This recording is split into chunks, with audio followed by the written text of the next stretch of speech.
So welcome to our first office hours for In the Studio Post-War Abstract Painting. I'm Alex Roediger. I'm a MoMA employee.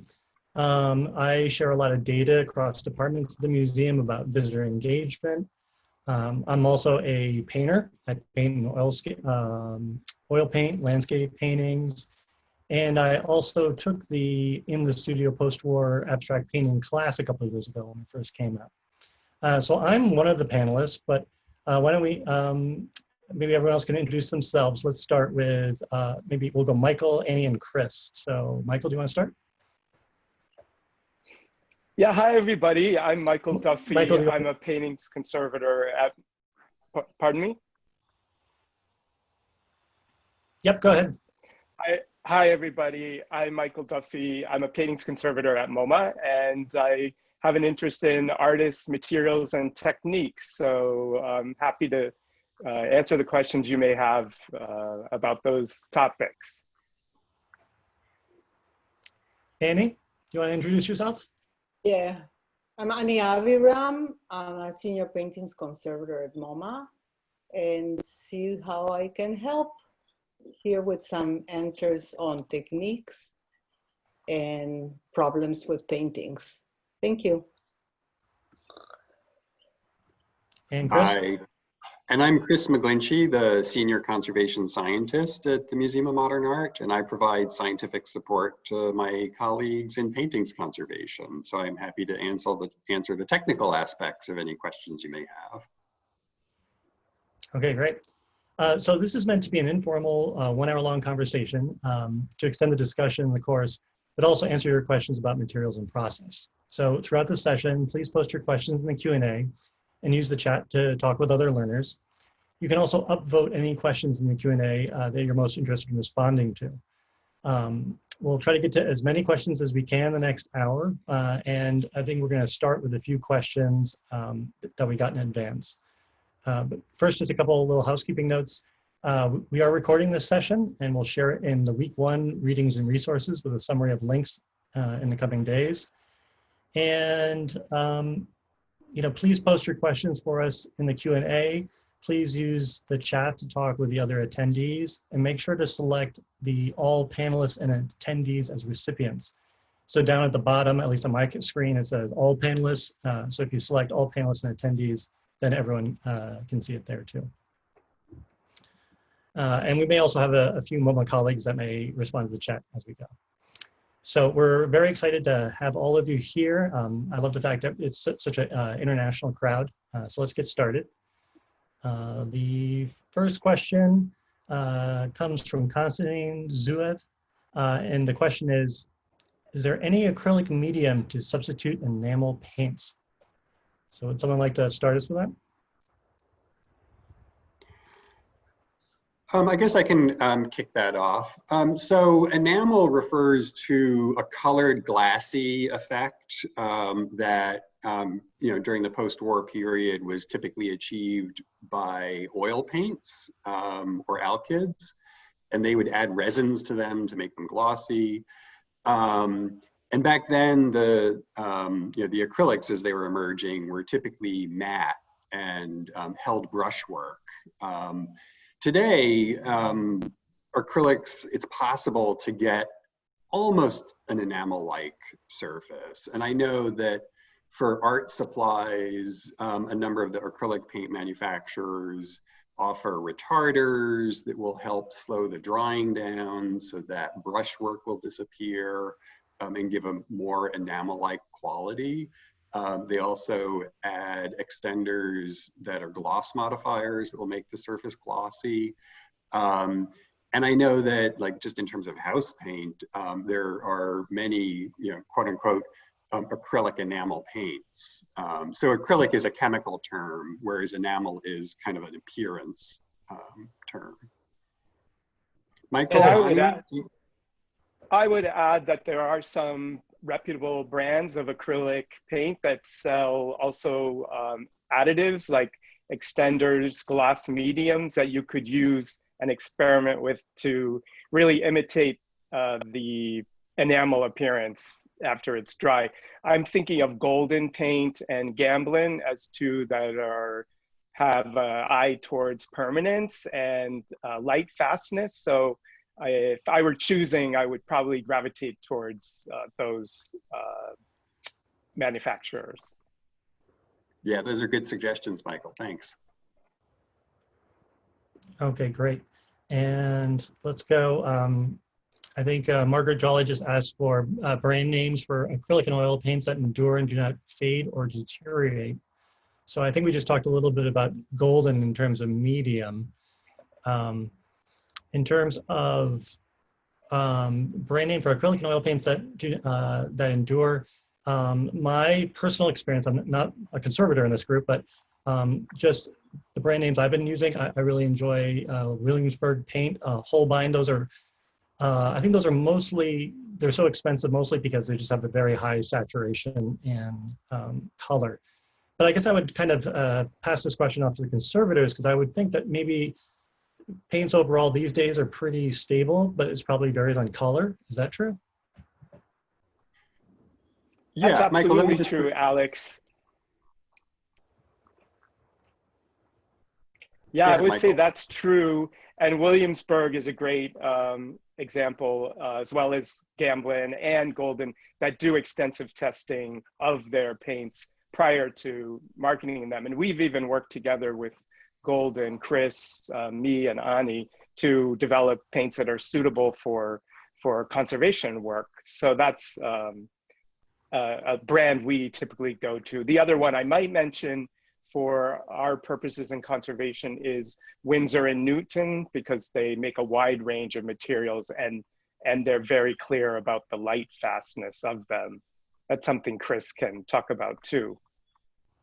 Yeah, all I wanted to add is that there are national and international standards now established for testing materials. And if a material has been tested for light fastness, it's typically noted on the label. So any companies that we might come to mind are certainly ones to explore, but if there's a brand that you like, just read the label and see if it's been tested for light fastness. Okay, great. Sarah Arnold asks, how do you recommend doing the projects with only oil paints? I don't really want to use acrylics. I also prefer to work smaller, like 3-foot max. So just speaking on a personal level for my painting practice, I did this class using almost exclusively oil because, and the reason I did that mostly is because it's the medium that I most enjoy. So I would encourage people to use what you enjoy, or if you're looking to expand, please expand in a way that you feel comfortable. The one time where I did use acrylic, I think I actually used a little bit of gesso and maybe some acrylic paint mixed in, was for my Agnes Martin painting. I just wanted it was just a single matte layer, and I was going to apply pencil onto it, so I didn't want to really wait the 1 to 2 weeks for the oil paint to fully dry. But does anyone else have any thoughts on this question? I would only add that you could experiment with using dryers. So the paint manufacturers may have additives you could try to speed up the drying of the oil paint if that's a concern. Okay. Rebecca Fraser asks, how dangerous is it to mix dried colored pigments with linseed oil for painting?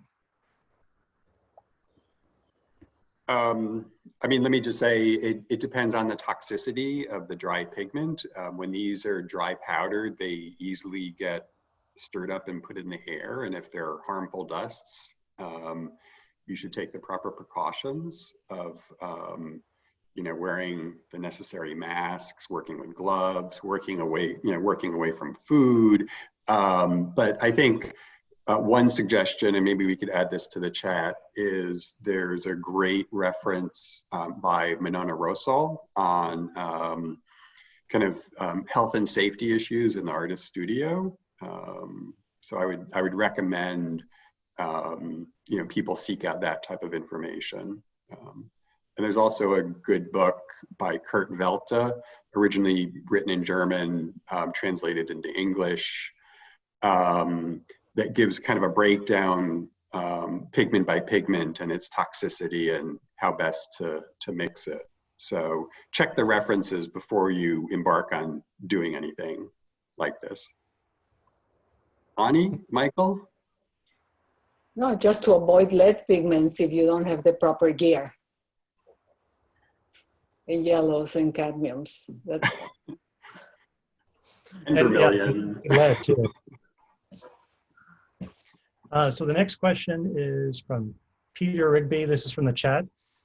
On oil painting, sometimes when I add the last element of a painting, particularly a large format abstract one, I will use paint right out of the tube with no additives, such as thinner or medium.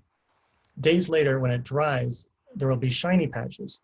What causes this and how can I prevent it? So I've honestly experienced this occasionally too. I'm kind of curious to hear any initial reactions from the conservationists. I bet Anny can answer that. The one thing I can say is that in the case, for example, of Elizabeth Murray, where she takes paint out of the tube and puts it in a little can, she just mixes it once. And then what happens is the binder is not well integrated in that glob of paint. So when you paint and it dries, you might have uneven surfaces. So I guess some of it has to do with the way you mix the paint and how the binder separates just out of the tube. Chris, Right. you want to add something to that?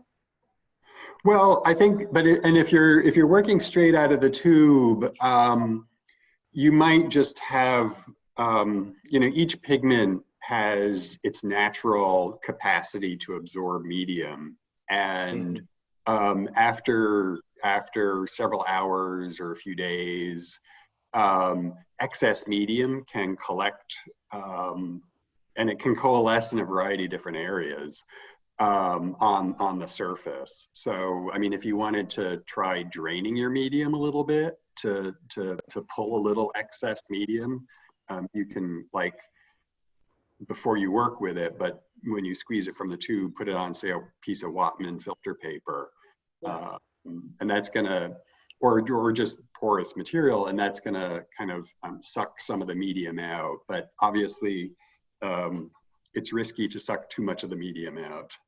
Michael, do you have anything to add? I would just say, once you squeeze the oil paint out of the tube onto your palette, you want to mix it up well with a palette knife maybe before you then go to apply it to your painting. Maybe that'll help you avoid the shiny patches. But it may also be that your top layer is absorbing into whatever you have underneath in different ways, because as Chris mentioned, different pigments react differently. So there's that factor as well. It's a tough problem, and it's probably will take a little more experimentation to get it just right. I've just varnished the whole painting afterwards, and then you get an even sheen at least. Yeah, exactly. And historically, that's the purpose behind varnishing. Yeah, I'd like to add one more thing. In the case, for example, of Monet, he used to drain his oils precisely for that reason. He wanted to create a very matte surface, more looking like a frieze. But he knew what he was doing, so like Chris says, he didn't drain all the oil. So yeah, just next time you're at MoMA, go and see the Monet. Great suggestion, Anny. Donna Fritzwater asks, what acrylic materials and processes would replicate Frankenthaler's paint staining with oil on linen by using paper rather than canvas? So I guess the idea is to get that kind of Frankenthaler look, but using paper, versus a canvas, which I would think would be a little tough. Maybe, well, I guess with the acrylic, I don't know. Maybe it would help with watercolor paper. Do you guys have any thoughts? I just think you need something a little absorbent, like you say. Yeah. Yeah. Yeah, maybe a mix of water in the paint and like a thicker paper, ideally like a kind of heavy bond watercolor paper. Mm-hmm. Okay, so from Adrienne Bamberger, sorry if I'm not saying your name correctly. I would love to do the black Reinhardt paintings, but I'm very wary of solvents in my enclosed space. Is there any way to kind of replicate with acrylics, inks, or neat oils? You know, just one thought, this isn't, I'm not sure how this would go, but I think I'll just mention it in general is I've used Murphy's oil soap before for cleaning brushes. You can actually kind of, I haven't actually used it in the painting process, but it is a non-toxic way to clean your brushes. It's a little messy, but you can kind of get used to it. So that is definitely one way to at least reduce the smell of the terpenoid or turpentine. Guys, I'm going to throw it over to you if you have any thoughts on the topic.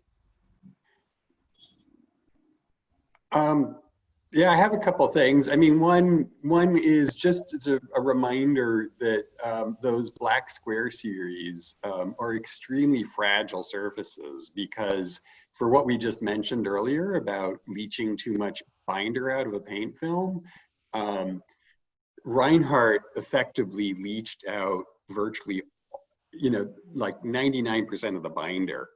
Those are really fragile surfaces. But that was back in the 60s. I would almost, this is a little bit crazy, but matte paint technology today has greatly improved.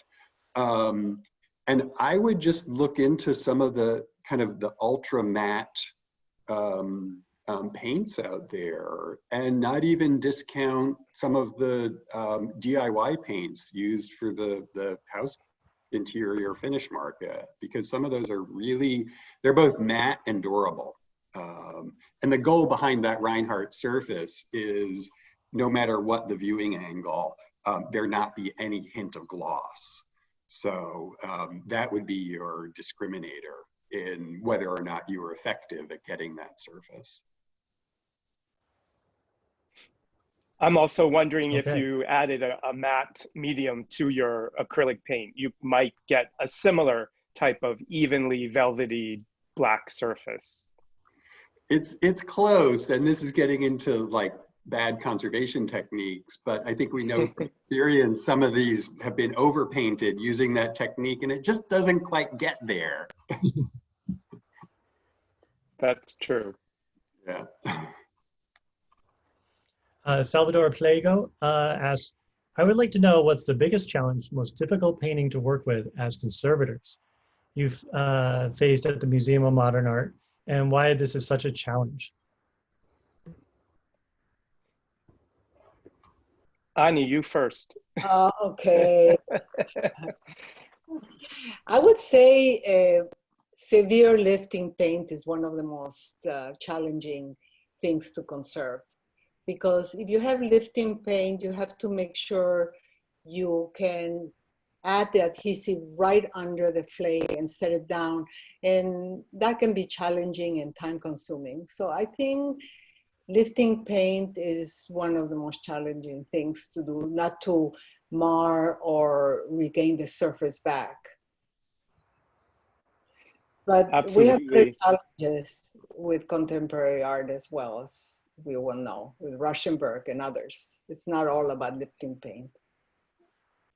Yeah, since we were talking about Reinhardt, I would say any monochrome surface where any type of tiny scratch or burnish mark is very difficult to restore. And the surfaces, as Chris mentioned, are really, can be underbound. So they're quite susceptible to even touching with your fingers and leaving a mark. That's quite challenging.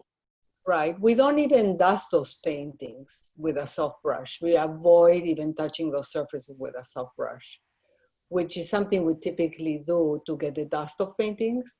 But in the case of the Reinhardts, I agree, Michael, they're so fragile that we refrain from doing a lot of things we would like to. Yeah. Okay. I think those are two really good responses. Yeah. Any others? Nope. Okay. Perjo Berg asks, I am painting with oils on Yupo paper. Yupo paper is more for watercolor, but I like the smooth surface. Do you have any experience with oil on Yupo paper? Yupo is a synthetic paper. I don't know much about it. I think it's kind of a non-absorbent, maybe even plastic-like. Are you guys familiar with it?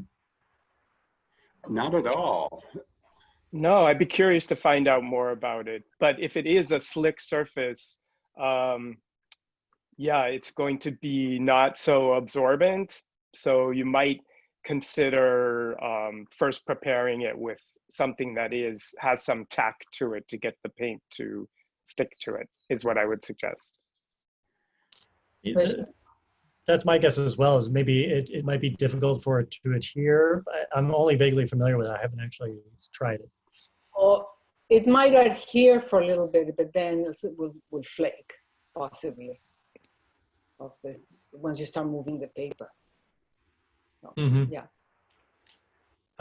Aika Olive asks, which brands do you recommend for varnishing the oil paintings, shiny or matte? In my personal experience, it's just a subjective experience, like what I'm trying to communicate in the artwork. If it's a more synthetic kind of fun, dazzly painting, I might go with a shiny sheen. Otherwise it could be potentially distracting if there's gonna be a lot of light on it. The shine, it could just be picking up too much light. Do you guys have any suggestions with all your experience looking at art at the museum? Well, it depends what the artist's intent was. If the intent was to leave the varnishes, the paintings matte, you might not want to add any varnish, shiny or matte, because it does change the surface. So at MoMA, we are now revisiting a lot of the varnishes in a lot of the paintings, and we are leaving a lot of paintings on varnish just to respect the original intent of the artist. It was thought at the beginning the varnishes were a protective coating, and with the environments we have now at the museum, we don't think that that's a viable solution anymore. So we are returning the paintings to what we think was the artist's intent again. That's a super answer, Anny. One thing just to add is if you decide that you want the glossy aesthetic, the natural resin Damar is actually pretty light stable. So I know there's some reticence about natural products, but a thin film of Damar is actually pretty stable. And will give you a glossy surface beyond what many synthetic resins do. The only thing I would like to add to that, if you choose to have a matte surface and you still want it slightly varnished, the synthetic varnishes are also another option. If you spray them, they can get them very matte. Yeah, it's about the technique. And this is where spraying, you can get a matte aesthetic with the spray. Okay, let's do Alex Schwartz asks, did anyone in the New York school make three-dimensional art, i.e. sculptures? So yes, the answer is yes. Gosh, who can I think of? John Chamberlain, David Smith, Mark DeSubro, I believe his name is. Can you guys think of a few yourselves? I'm just thinking what's on view on the 4th floor now. When we reopen, it'll be a diverse group of artists, like even Izama Noguchi and people you mentioned as well. Nevelson, Louise Nevelson, I think would qualify under this category. Ryan Bernadette asks, do we need to apply gesso first to the canvas before we paint? And I'm gonna hijack this question a tiny bit and ask you guys also, when I look at Starry Night, for instance, at MoMA, I don't actually see what the primer was in between. Like, I feel like I'm seeing the canvas. So would you guys be able to talk a little bit about the kind of chemistry behind that?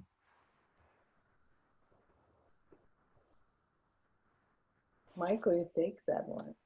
Okay, so yeah, the Starry Night has a priming layer, very thin priming layer, and it's one that the artist may have applied and also thinned so that you could actually see the canvas texture. So I would say in terms of priming, you have your options. I mean, certainly artists like color field painters didn't necessarily use priming, but if you're looking for more traditional paint, you could select a number of commercial products for priming, or even make your own using rabbit skin glue and chalk, for instance.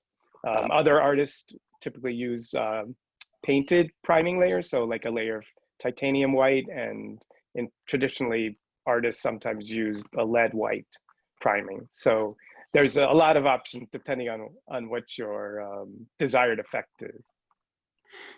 And with Starry Night, it actually looks like the priming was abraded to some extent, because at the cusps of the weave, you can actually see the canvas fiber. So Alex, that might lend to your difficulty in like interpreting the surface, but and one can interpret why he may have done that.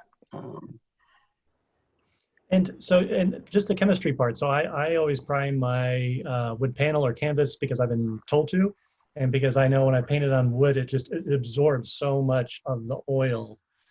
But I was curious if there was another archival reason, what might happen to a painting that's painted on paper, oil paint I'm talking about, oil paint on paper or wood in the long term. I mean, it's a blessing and a curse. I think that it can act as a buffer to any acidic component of the canvas fibers. So that's a good thing. If it's bound in rabbit skin glue, that can make it extremely hygroscopic. So as the humidity in the space fluctuates, the canvas can slacken or tighten. So there's a fine line to getting it right. But the main benefit from my perspective is that the tooth that it imparts to the oil paint as the excess gets soaked in and kind of locks into the layer, keys in, I think. Yeah, I would guess because so much oil gets sucked in that it might, it really probably dramatically changes the quality of the paint. Maybe it's more brittle potentially. Yeah, yeah.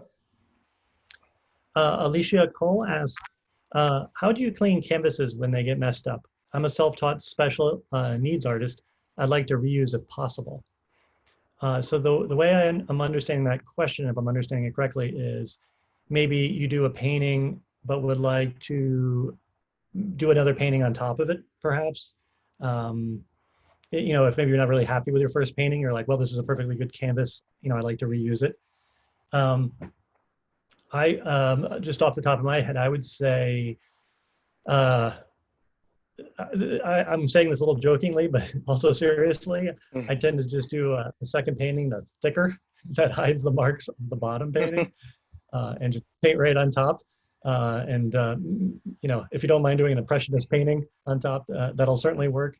Another suggestion I have is I use basically a razor blade. It's like you can buy it at the art store. It's like a little handle, and you can insert a razor blade on top. And I scrape my palette, which is glass, and it can just scrape the paint right off. So potentially, I might try that. And if you really wanted to be aggressive, you might use sandpaper, but I'd be sure to, I'm a little hesitant because you might want to use a mask or something, because you're going to be getting very fine particles of cadmium and other kind of, dangerous materials up in the air. So any additional thoughts? I think you covered all the important ones, Alex. And if it's really thin, if it's an oil painting, it's really thin, you could just use some terpenoid, and that would kind of help remove that layer as well.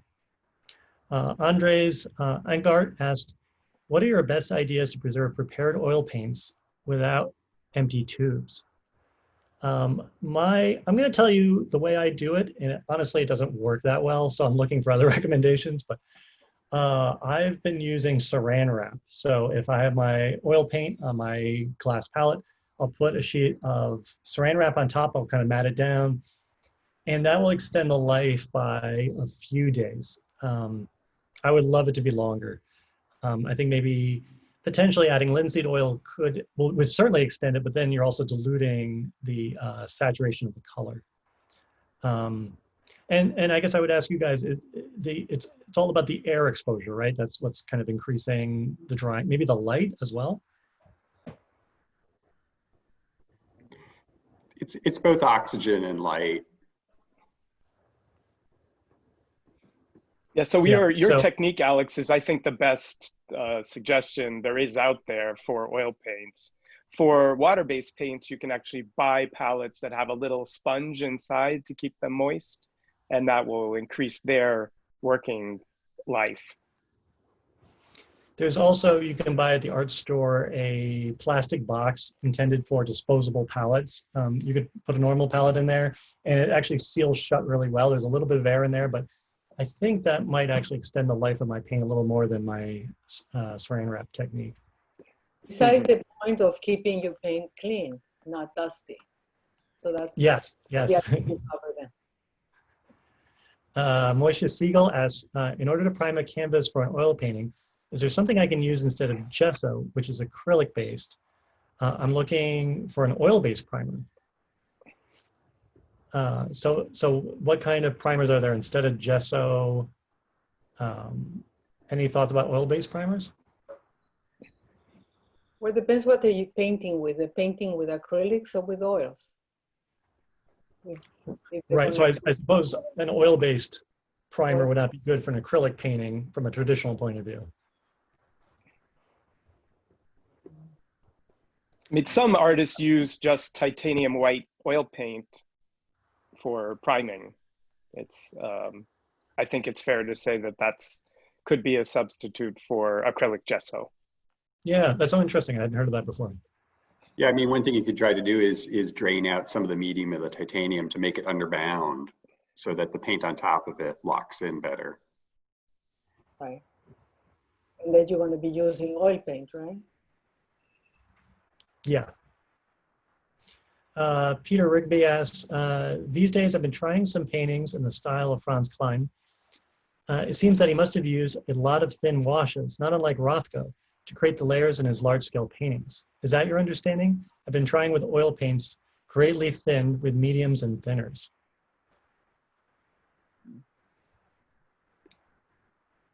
So Franz Klein used a variety of commercial paints.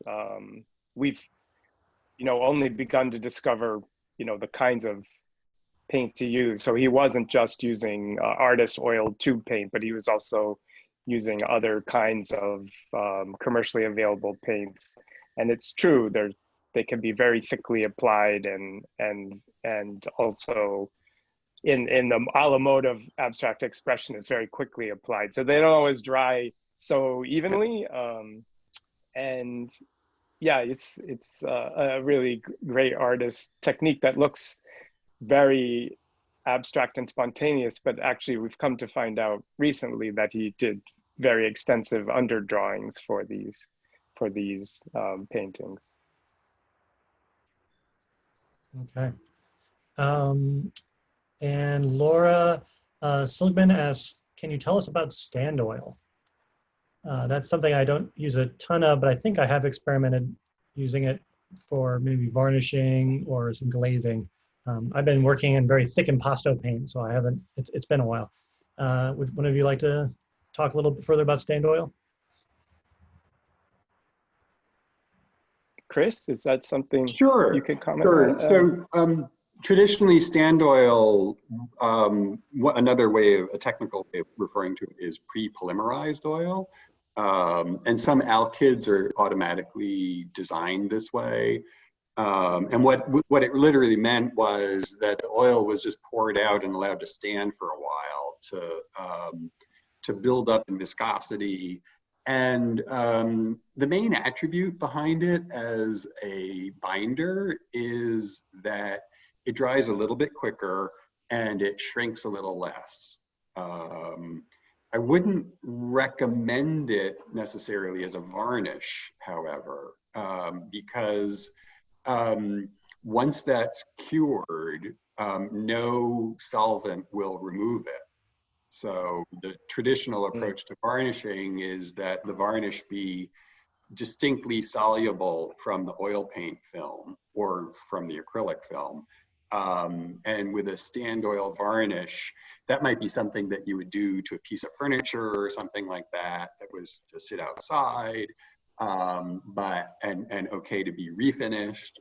But for something you're making, that's going to be a permanent layer that will discolor over time.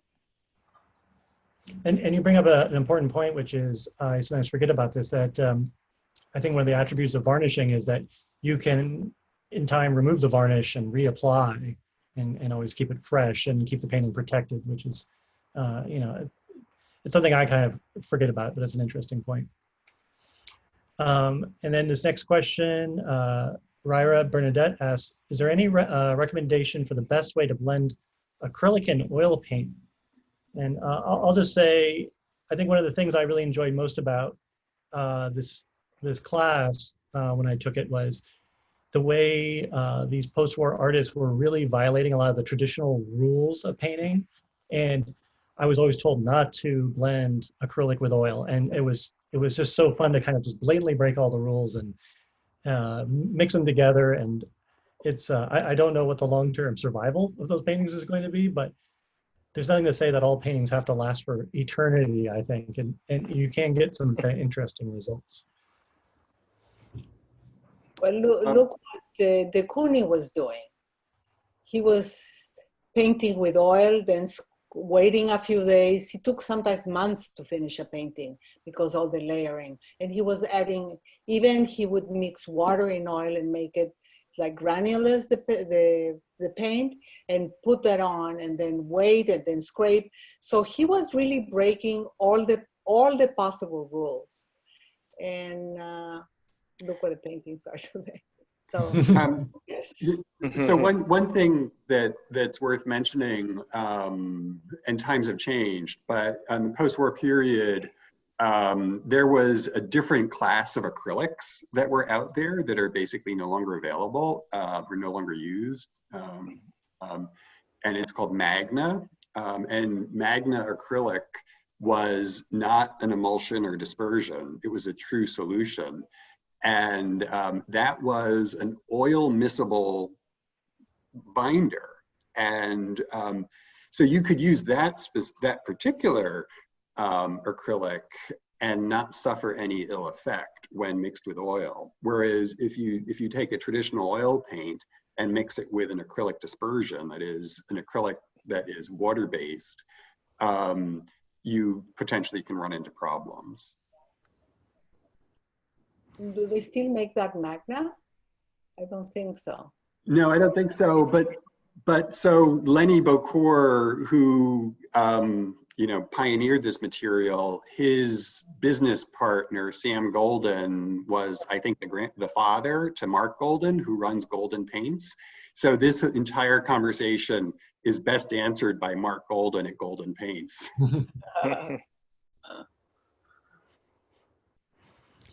K-Law asks, what ratio of linseed oil to paint from the tube is not too much for the first layer of painting? And I think this question is referring to a kind of common rule of thumb to if you're doing layers in an oil painting, that if you're going to add mediums, you should potentially add very little linseed oil or anything that slows down the painting process. If anything, you might want to add like a dryer like turpenoid or turpentine. And then as the layers go up, you get into what they call the fatter layers, and not by thickness of paint, but that actually means the amount of oil, so the amount of like linseed oil you're adding. This allows the painting to breathe, and so that the bottom layers dry first, and that the top layers would dry a little. So that's a kind of a traditional way to add medium to your paint, and it's kind of a rule of thumb that a lot of artists abide by. But I'm wondering if like certain, technology these days, or as you're saying, maybe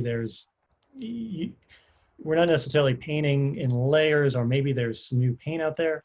Do you guys have kind of thoughts on this topic about, or is it, can you add, if you add a lot of linseed oil to the bottom, is that okay? As long as you add a lot of, even more linseed oil on the top layers of the painting?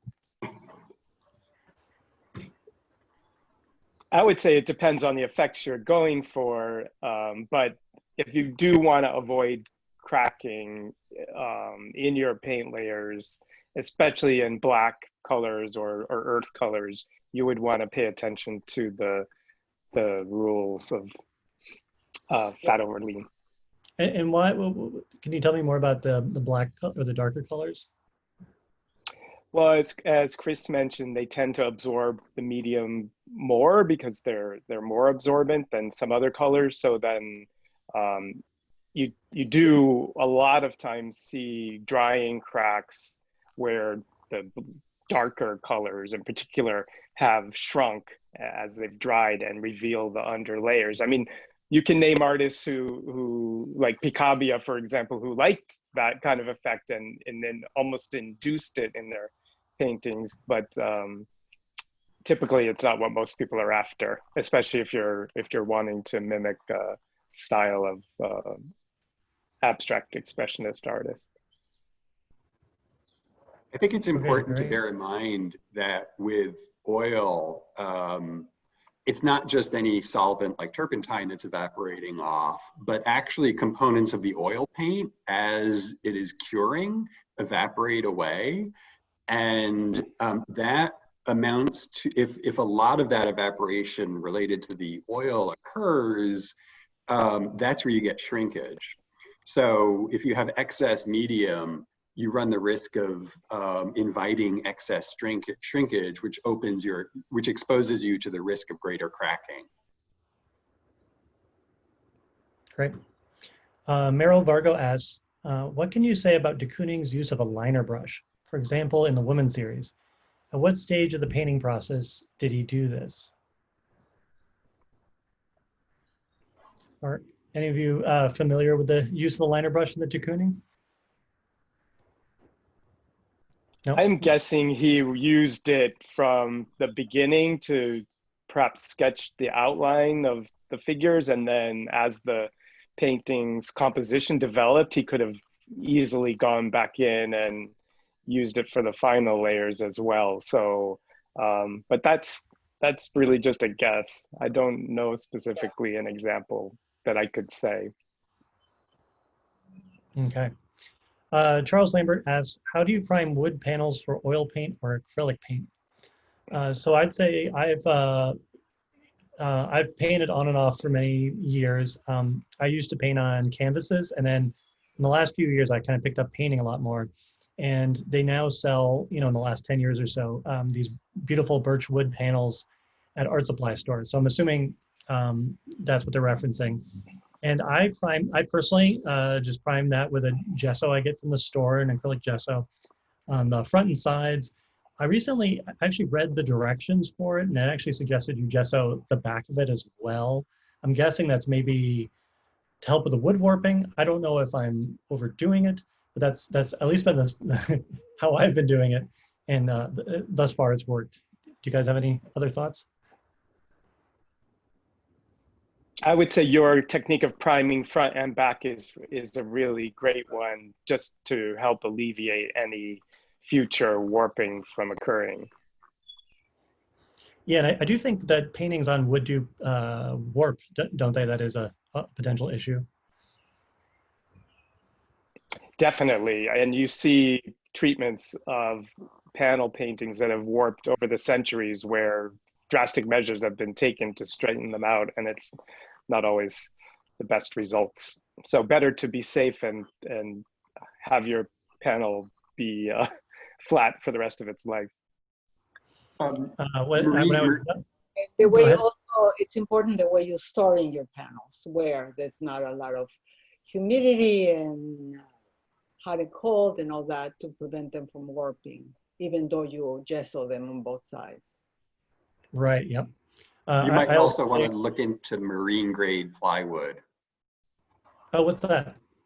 Oh, it's just, I mean, it's formulated to be super water resistant. It's like all plywoods, it's dimensionally stable. But from kind of an archival perspective, it probably is the least prone to checking, which is what cheaper plywoods do as they age. I think back when you could actually get close enough to the Mona Lisa to really see it at the Louvre, I was there, and I remember noticing there was a significant curve to the painting, and that's an oil on wood. So that's, I think, an example of what can happen over the course of 500 years. Danielle Patterson writes, I work with house paints on large canvas or wood. How can I create heavy texture or an impasto painting with house paints? That's it. That's hard. I guess there are mediums you can buy to add to the paint to thicken them. The Golden, for example, sells several different types of gel mediums that can imitate impasto. We've even used them to imitate the little strains of Pollock paint in order to restore areas that are lost. And they're quite stable, and it's worth checking out and experimenting with them if that's the effect you desire. It's a great question, because these paints were designed to flow out to produce a uniform surface where the brushwork would disappear. The first thing that comes to my mind is maybe leave the lid off and let some of the solvent or water evaporate so that it thickens, and just work with a thicker viscosity. And see if that gives you contentment. Okay, great. And we got about 10 minutes left, so I think at 12:55 we're going to transition to some questions that were submitted in advance. But I'll keep going for now.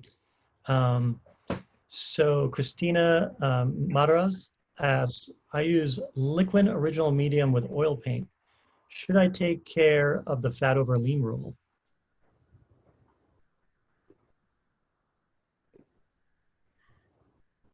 I would say yes. I think liquid is a thickener, and it has a dryer in it, but it also, could react if your underlayers are also much more thickly painted, if that makes sense. Mm-hmm. I think it's a good rule to follow. One possible exception is if you're working wet into wet, and you're putting underbound paint on top of fat paint, and they're both wet. I could see how the oil would, rather than migrate down, could migrate up to kind of lock in nicely.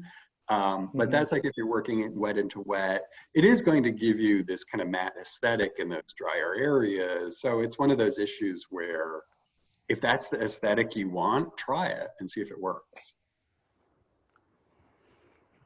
Maria Elena Fabiani asks, I was wondering if Pollock used a wet and wet technique for painting his 3 masterpieces in 1950, painting them all at once.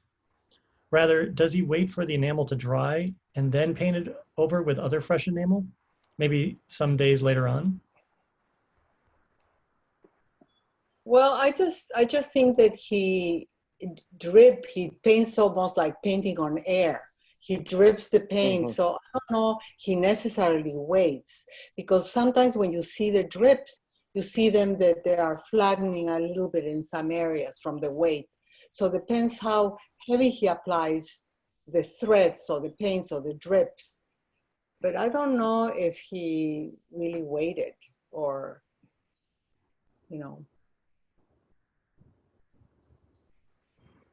there's no pressure. It's just sort of, he's dancing around the painting and dripping all over. So by the time he finishes with one side, that's a little drier. He gets to the other side. So it's a continuous motion, sort of so I can say. Meryl Vargo asks, did Rothko really use rapid skin glue and why? How did this affect his layering technique? So I guess this is a question also in general, just about the virtues of rabbit skin glue.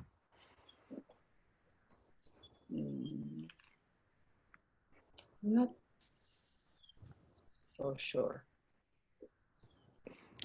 I know it's certainly an older way of priming a canvas, and I think a lot of artists now do use acrylic.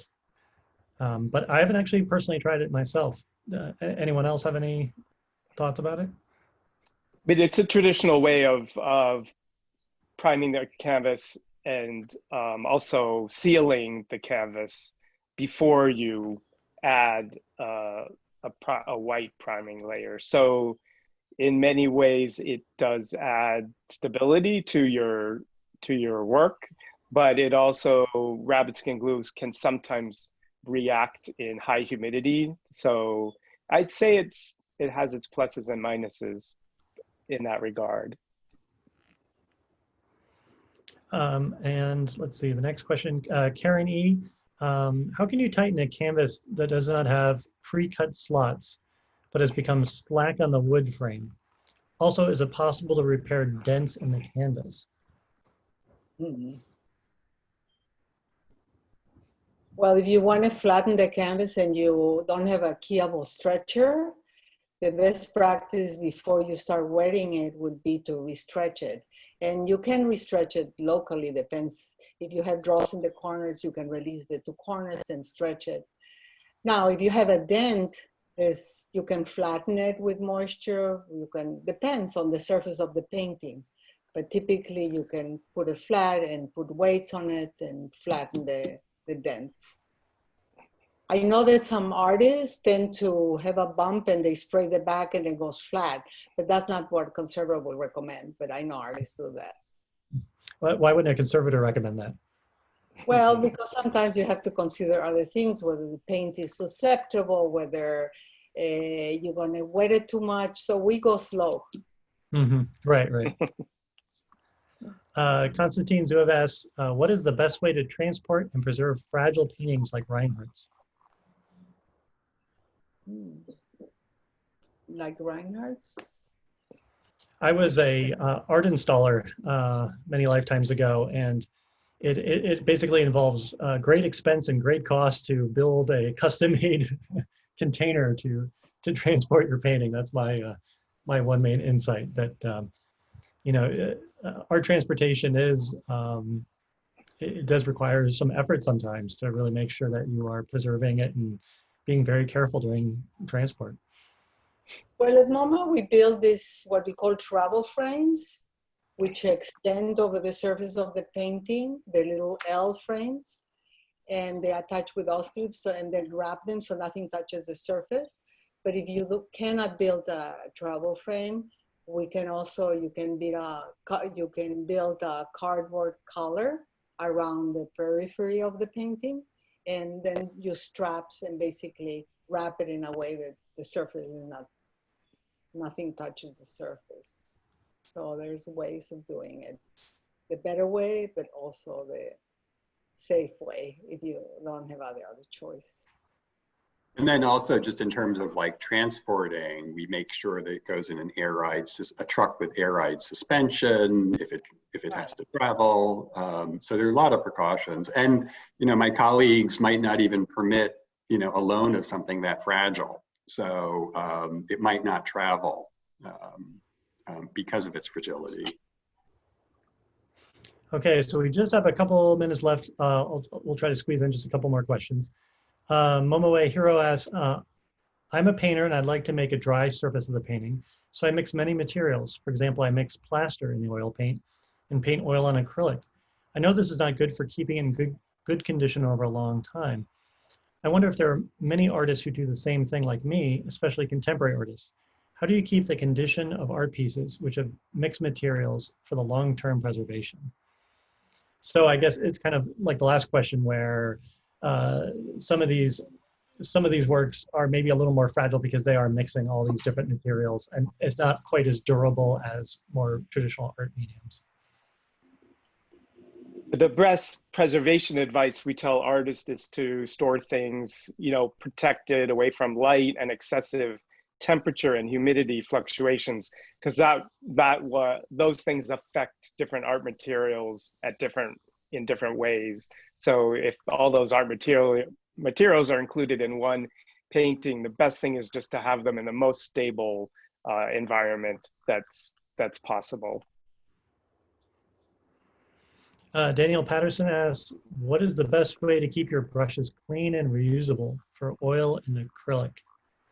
When I oil paint, I have a little canister of terpenoid, and I'll just wash it out there, wipe it off. It's a pretty simple, straightforward method. I'm trying not to mash the bristles down, because often what happens is your brush will kind of fray out a bit. And at that point, it's not a very usable brush. I also mentioned earlier, Murphy's oil soap is great if you have an allergy to turpentine or terpenoid. You can clean your brushes that way. It's a little more challenging. Any other thoughts? Well, just make sure that after you clean them with soap, you air dry them upright. And also wipe them instead of, like you say, don't push them down. Just wipe them, push them in the solvent and wipe them. It's a little more gentle. And then here's our last question from Alessandra De Luca. Hello, next year Hello, next year I would be a senior. Any advice for young conservators? If you're just starting out in conservation, there's so many specializations these days.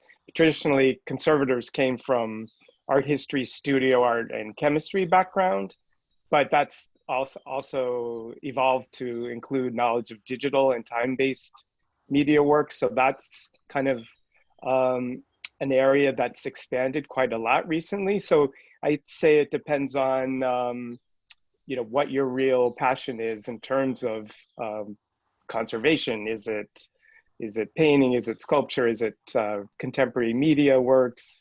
Is it shipwrecks? I mean, is it conservation science? There's so many ways you can go. And then just pursue those workshops and conferences and courses that you can get into and participate in. And internships are always good. Great. Well, I hope all of you have enjoyed taking this class as much as I did, and I hope this hour has been informative. I know it has, certainly for me. I think it's such a treat to be able to talk to these incredibly intelligent, knowledgeable conservators about art. I just think it's been a real pleasure. So thank you so much for spending this hour with us, and for all of your really great incisive questions.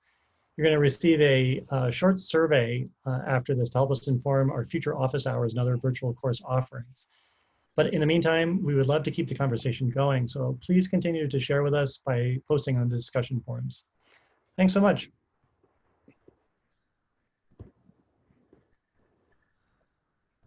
Thank you. Thank you.